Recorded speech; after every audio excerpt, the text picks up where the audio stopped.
حول ولا قوة إلا بالله العلي العظيم.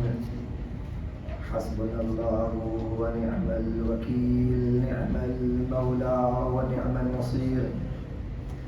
أعوذ بالله السميع العليم من الشيطان اللعين الرجيم. بسم الله الرحمن الرحيم. الحمد لله رب العالمين، الصلاة والسلام والتحية والإكرام على سيدنا ونبينا وشفيع المذنبين أبي القاسم محمد. اللهم صل على محمد وآل محمد. بيته الطيبين الطاهرين المعصومين المظلومين، ولا سيما بقية الله في الأرض، واللعنة الدائمة على أعدائهم أجمعين من الآن إلى قيام يوم الدين. أما بعد، فقد قال الله تبارك وتعالى: بسم الله الرحمن الرحيم. إنما المؤمنون الذين إذا ذكر الله وجلت قلوبهم وإذا تليت عليه آياته زادتهم إيمانا وعلى ربهم يتوكلون. صلوات محمد.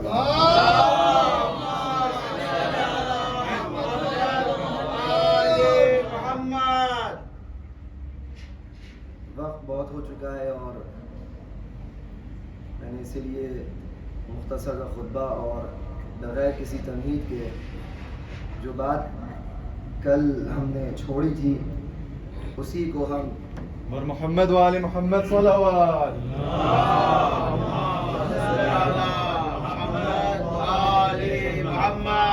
اسی کو جلدی سے مکمل کر سکیں. اس بات کو عرض کیا تھا کہ یہ جو آیات ہیں یہ آیات کا دوسرا معنی اسم ہے، مسمى ہے اور اسم ہے.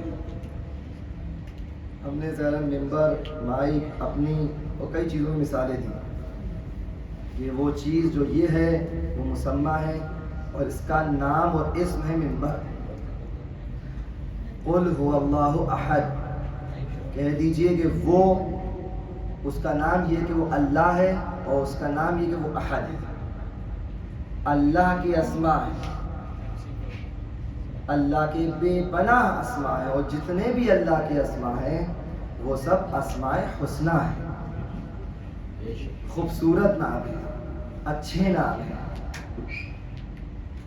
سورہ اسراء کی آیت نمبر 110 بھی ہم نے تلاوت کی تھی کہ قل ادعوا اللہ او ادعوا الرحمن، اے میرے حبیب قل، کہہ دیجئے کہ تم چاہے اللہ کو پکارو یا رحمان کو پکارو، ایما تدعو، تم جس کو بھی پکارو گے، فلہ الاسماء الحسنى، تو اس کے لہو، اس کے اسماء حسنہ ہے. دیکھیے ہم لوگ پہ بہت پرانا اور حساب پٹا اعتراض یہ ہے کہ یہ شیعہ مشرک ہیں، مشرک ہیں، وہ کافر ہیں. بھائی کیوں ہم لوگ کافر ہو گئے، کیوں ہم لوگ مشرک ہو گئے؟ اس لیے کہ یہ لوگ اللہ کے علاوہ اور غیر خدا یعنی ما سوى اللہ سے مانگتے ہیں، پکارتے ہیں. توجہ کیجیے گا، جوان غور کریں اس کے اوپر. ما سوى اللہ کو پکارتے ہیں، اللہ کے علاوہ جو ہے اس کو پکارتے ہیں، اور جو غیر خدا کو پکارے وہ موحد نہیں ہے. اور دلیل لے کر آتے ہیں ایاک نعبد و ایاک نستعین. ترجمہ، فقط و فقط تیری عبادت کرتے ہیں. اور اگلا جملہ جو ان کی شاید مثال ہے، اور فقط و فقط تجھ سے مدد مانگتے ہیں. یہ کیا کر رہے ہو تم لوگ؟ کیسے رافضی ہو؟ یہ کیسے شیعہ ہو؟ اللہ کے علاوہ دعا مانگتے ہو، مدد مانگتے ہو، تم کافر ہو، تم مشرک ہو. یہ جو استدلال ہے اور اس کے جیسے جتنے بھی استدلال ہوں، سورہ بقرہ کی آیت آتی ہے سامنے کہ اللہ نے ارشاد فرمایا قرآن میں، توجہ کیجیے گا بہت کام کی بات ہے. ارشاد فرمایا کہ اے میرے حبیب ان سے کہہ دیجئے کہ اذا سألک عبادی عنی، اذا سألک عبادی عنی، اے میرے حبیب جب کوئی سوال کرنے والا آپ سے سوال کرے میرے بارے میں تو کہہ دیجئے فإنی قریب، کہ میں قریب ہوں تمہارے۔ آپ اپنا واسطہ مت دیجئے کہ یہ کہ اللہ قریب ہے تمہارے، اللہ ڈائریکٹ مانگو۔ ادعونی استجب لکم، تم مجھ سے مانگو میں دعا پوری کروں گا۔ یہ ساری آیتیں لے کر آتے ہیں اور اس بات کو ثابت کرنا چاہتے ہیں کہ یہ شیعہ کافر ہیں، اللہ کے علاوہ کسی دوسرے سے مانگتے ہیں جو کہ شرک ہے۔ اب دیکھیے میں نے ابھی پہلی والی مجلس میں عرض کیا تھا کہ ہم لوگ اپنا دین وہاں سے لیتے ہیں جہاں سے صحیح طریقے سے آیا ہے۔ ہم لوگ کبھی بھی یہ نہیں کہتے کہ ہم صرف قرآن پہ ڈیپینڈ نہیں ہوتے ہیں، ہم کبھی صرف قرآن سے دین نہیں لیتے، اس لیے کہ ارشاد ہو رہا ہے کہ قد جاءکم من اللہ نور و کتاب مبین، اللہ کی جانب سے تم لوگوں کے لیے دو چیزیں آئی ہیں، ایک نور ہے اور ایک کتاب مبین ہے۔ تو پہلے دن سے اللہ نے فیصلہ کر دیا تھا کہ کتاب کافی نہیں ہے، تمہیں دو چیزیں چاہیے ہوں گی، ایک کتاب ہوگی اور ایک نور ہوگا۔ تو ہم جو بات لیتے ہیں وہ صرف قرآن سے نہیں ہوتی ہے، کیونکہ قرآن کافی نہیں ہے۔ قرآن کو سمجھنے کے لیے ہمیں اہل بیت کا سہارا لینا ہوگا۔ اہل بیت اور قرآن کے سہارے سے اگر ہم آگے بڑھیں گے اور اس مسئلے پہ روشنی ڈالنا چاہیں گے تو بات ایک دم سامنے آئے گی، ورنہ اگر صرف قرآن کے آپ سہارا لیں گے تو یہ سب مجبوریاں اور یہ آیات انسان کو مشتبہ کر دیں گے اس بات پر کہ صرف اللہ سے مانگو۔ لیکن یہ سورہ اسراء کی 110 نمبر آیت، اس کا نمبر ہی بڑا خوبصورت ہے 110، اور یہ نمبر جو ہے وہ خود مشکل کشائی یوں کر رہا ہے کہ اے میرے حبیب ان سے کہیے تم چاہے اللہ کو پکارو چاہے رحمان کو پکارو۔ اچھا آپ کیوں کسی کو پکارتے ہیں؟ بلا وجہ پکاریں گے؟ کوئی صاحب جا رہے ہوں آپ سے کوئی مطلب نہیں ہے تو آپ کیوں پکاریں گے؟ ان کو پکاریں گے؟ نہیں پکاریں گے۔ اگر پکار رہے تو یا تو کچھ چاہیے ہے، یا کچھ پوچھنا ہے، یا کچھ سمجھنا ہے، کوئی مسئلہ آپ حل کرنا چاہ رہے ہیں اپنا، تبھی تو پکاریں گے۔ خدا کہہ رہا ہے قل ادعوا اللہ، اللہ کو پکارو، دعا کرو۔ دعا کا مطلب پکار ہے، تم اللہ سے دعا مانگو۔ میں لفظوں سے جلدی بدل رہا ہوں، دیکھیے اللہ کو پکارو، اللہ سے دعا مانگو، چاہے رحمان سے دعا مانگو، ایما تدعو، جس سے بھی دعا مانگو اس کے اسماء حسنی ہیں۔ اس سے یہ بات طے ہو گئی کہ اگر اللہ کے علاوہ کسی سے دعا مانگی جائے تو صحیح ہے۔ آپ نے غور نہیں کیا؟ اگر اللہ کے علاوہ، اس ہو کے علاوہ کسی سے دعا مانگی جائے وہ صحیح ہے، چونکہ عرض کیا اسم الگ ہے مسمى الگ ہے۔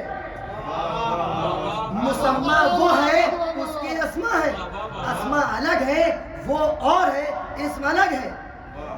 ادعوا اللہ عبد الرحمن، چاہے تم اللہ سے دعا مانگو چاہے رحمان سے دعا مانگو، یعنی اس مسمى سے نہیں بات ہو رہی ہے، اس مسمى کے تو اسماء حسنی ہے۔ تو معلوم یہ ہوا کہ اسماء مسمى کے علاوہ کوئی چیز ہے۔ اس آیت میں اسماء سے یعنی غیر سوى اللہ سے دعا مانگنے کو کہا جا رہا ہے۔ اب مسئلہ روایت سے حل یہ ہوتا ہے، یا امیر المومنین بتائیے اسماء الحسنی کون ہے؟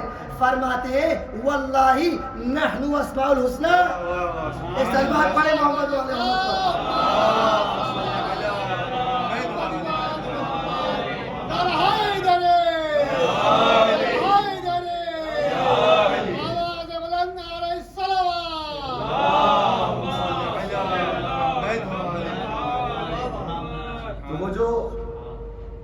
پرسوں یا کل جو ہم نے تمہید بیان کی تھی اس کا نتیجہ آج ہمیں سے ملا۔ ایک مسمى الگ اسم الگ۔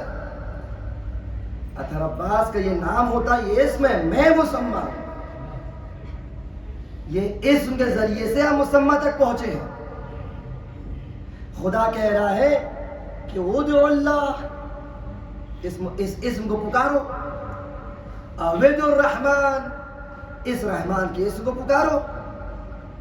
ایما تدعو، جس اسم سے دعا مانگو. لفظ بدل دی میں نے، جس اسم سے تم دعا مانگو. فلہو، اس مسمى کے. اب دیکھیے اس ہو میں بھی ایک ضمیر آئی ہے، وہ خود بھی اشارہ ہے، لیکن وہ نہیں ہے. یہ لفظ وہ نہیں ہے، وہ اور ہے، یہ وہ اشارہ ہے. اس وہ کے اسماء حسنہ ہے. اہل بیت نے کہا ہم اسماء حسنہ ہیں. اس سے کیا سن میں آیا؟ یا علی کہیے، آپ شوق سے کہیے، یا حسین شوق سے کہیے، یا رسول اللہ شوق سے کہیے. اہل بیت سے مانگیے، پکاریے، یہ شرک نہیں ہے. قرآن کی آیت بتا رہی ہے. یہ جتنی بھی باتیں ہیں، یہ جتنے بھی شبہات ہیں، شبہہ امیر المومنین نے فرمایا اس لیے اس کو شبہہ اور ڈاؤٹ کو کہا جاتا ہے کیونکہ یہ شبہہ مشابہ ہوتا ہے حقیقت کا. حقیقت نہیں ہوتی ہے، لیکن حقیقت جیسا لگتا ہے. یہ میٹھی گولی ہوتی ہے جو انسان کو دی جاتی ہے کہ آپ سمجھتے ہیں اسی سے تب معاملہ حل ہوگا. آپ جتنی کھائیے گا اس کا سائیڈ افیکٹ ہوگا، معاملہ حل نہیں ہونے والا ہے. ایک سلوات پڑھے محمد والے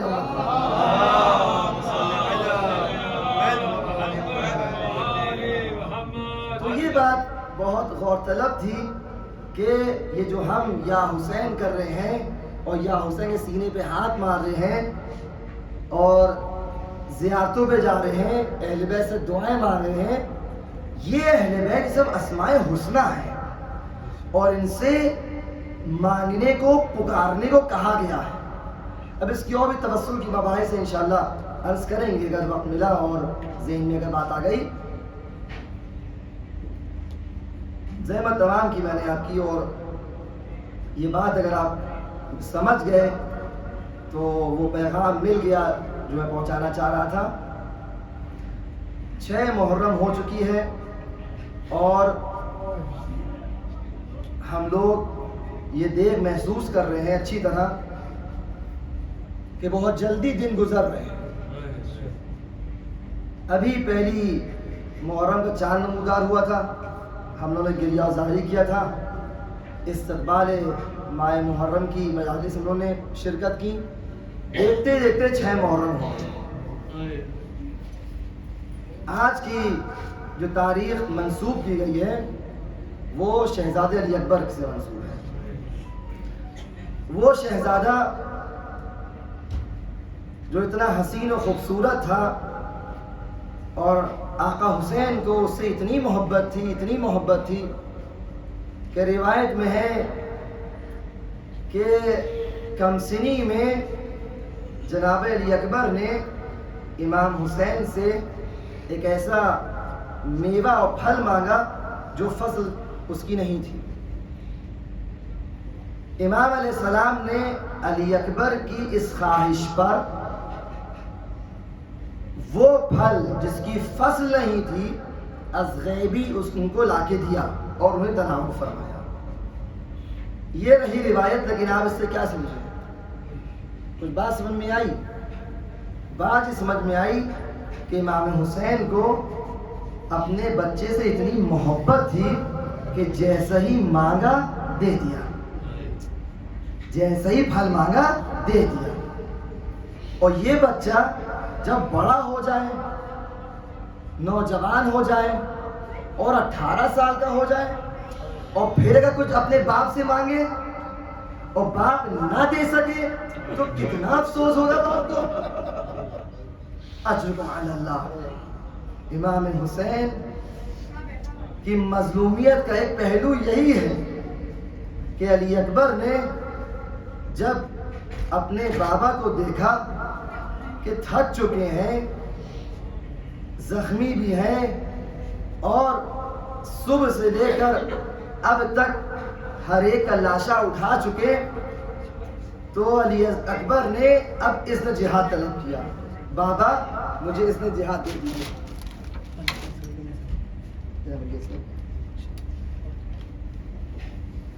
اے بابا مجھے اس نے جہاد دے دیجیے۔ امام حسین نے اس نے جہاد دے دیا۔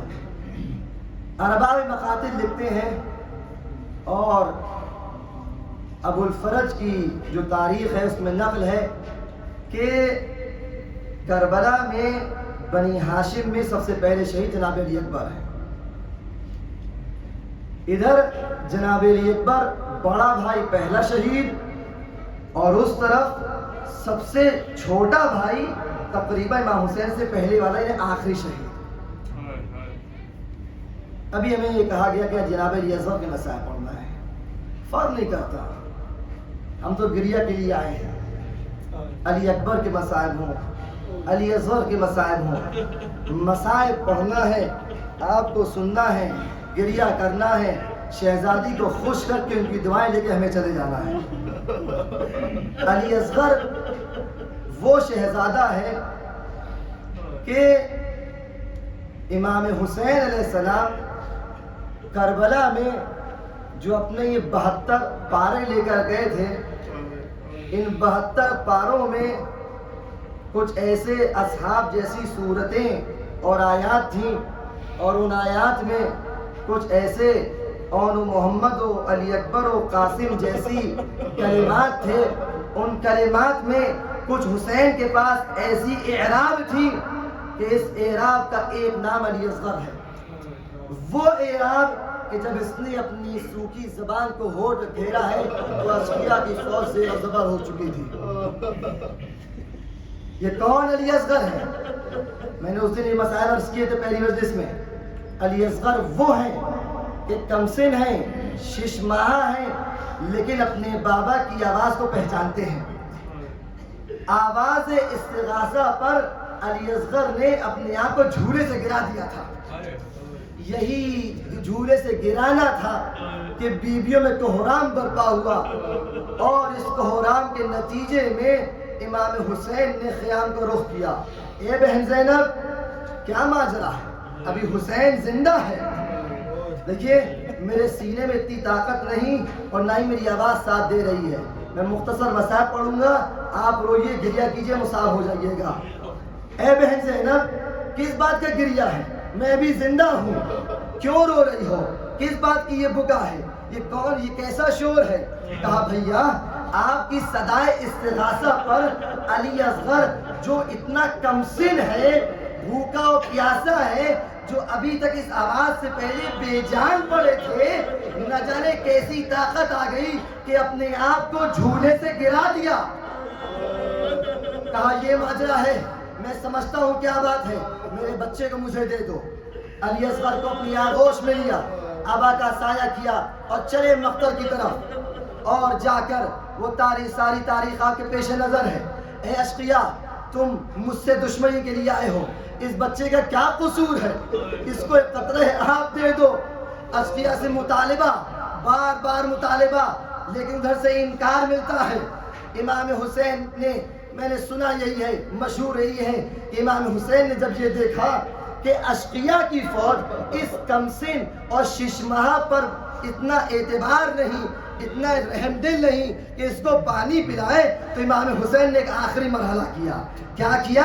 اس بچے کو، اس شیرخوار کو کربلا کی تپتی زمین پر لٹا دیا۔ اے اشقیاء، اگر تم یہ سمجھتے ہو کہ علی اصغر کے سہارے میں پانی پی لوں گا تو آؤ تم خود اس کو پانی پلا دو۔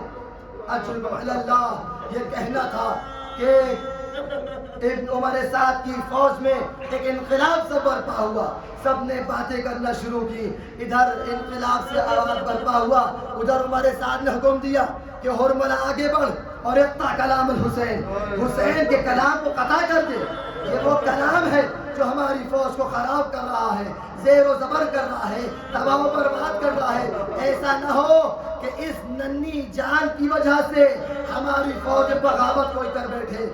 ادھر یہ حکم آیا، حرملہ آگے بڑھا، اور اس ملعون نے ایک ایسا تیر نکالا جس سے بڑے جانور کا شکار کیا جاتا تھا، سے شعبہ تیر نکالا، اس کو کمان میں لگایا اور علی اصغر کا نشانہ لیا. ادھر تیر چلا، اس طرح تیر چلا کہ مقتل کہتا ہے کہ فذبح الصبی علی ید الامام، امام کے ہاتھ پر بچہ ذبح ہو گیا. ارے کیسے ذبح ہو گیا؟ تصور کی بات ہے. آپ غور کیجئے، ننھا سا جسم ہے، وزنی تیر ہے، ایک سپاہی پورے زور سے کھینچ رہا ہے. جب یہ تیر چلا ہے تو جتنی سرعت تیر میں تھی اسی تیزی سے لگا ہے. ننھا سوکھا گلا، باپ کے ہاتھ پہ بچہ منقلب ہو گیا. اجرکم علی اللہ. ادھر یہ خون کا فوارہ نکلا. امام حسین نے علی اصغر کے خون کو اپنے ہاتھوں میں لیا، آسمان کی طرف اچھالنا چاہا. یہ کوئی خطابت نہیں ہے، روایت پڑھ رہا ہوں. آواز آئی کہ اے حسین، اگر ایک قطرہ خون کا آسمان کی طرف اچھالا قیامت تک کے لیے بارش نہ ہوگی. امام حسین نے قطرے کو زمین پہ پھینکنا چاہا. آواز آئی اے آقا حسین، اگر ایک قطرہ علی اصغر کا زمین پہ گر گیا تو کوئی قیامت تک دانا نہ ہوگے گا. حسین کرے تو کیا کرے؟ کتنا خون تھا، خشک گلا تھا، ننھی سی جان تھی. چلو بھر جو خون آیا اپنے چہرے پہ مل لیا. اللہ تو گواہ رہنا، میں اسی عالم میں روز قیامت اپنے نانا سے ملاقات کروں گا. اجرکم علی اللہ. اور آخری منزل سے ہم تمام امام حسین اس ننھی سی لاش کو لے کے چلے ہیں، قیام تک پہنچے ہیں اور اس انداز سے پہنچے ہیں کہ قدم امامت کانپ رہا ہے. کیوں کانپ رہا ہے؟ کہ ماں کو کیا جواب دیں گے، کس طرح بچہ شہید ہو گیا. ارے کیا عالم ہے.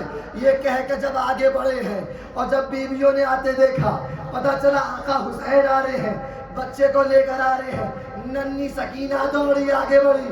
ارے بابا آپ بھیا اصغر کو پانی پلا لائے. ارے بھیا اصغر سیراب ہو گئے.